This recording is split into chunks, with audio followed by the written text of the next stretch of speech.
बच्चों, एक बार मैं फिर हाजिर हूँ नाना नानी के किस्से कहानियों में अकबर और बीरबल का एक मनोरंजक किस्सा लेकर।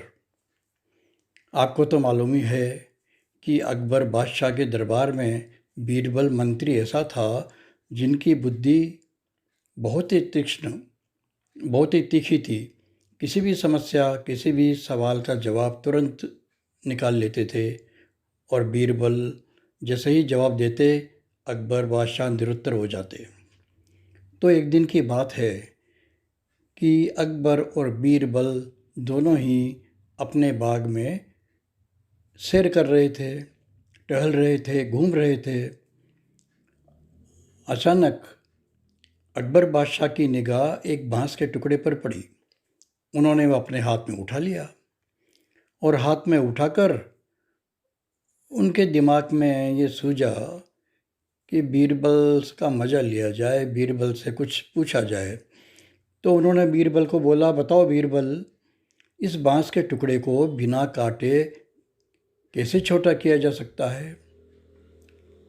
बीरबल एकदम से तो चकरा गए, लेकिन वो सोचने लगे और उनकी भी निगाह एक दूसरे बांस के टुकड़े पर पड़ी जो उससे थोड़ा बड़ा था।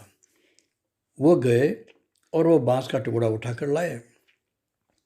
एक हाथ में बादशाह अकबर का दिया हुआ बांस का टुकड़ा और दूसरे हाथ में खुद का उठाया हुआ बड़ा टुकड़ा।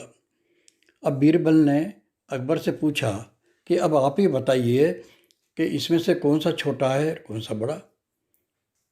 तो बादशाह ने कहा, इसमें सोचने वाली बात तो है ही नहीं।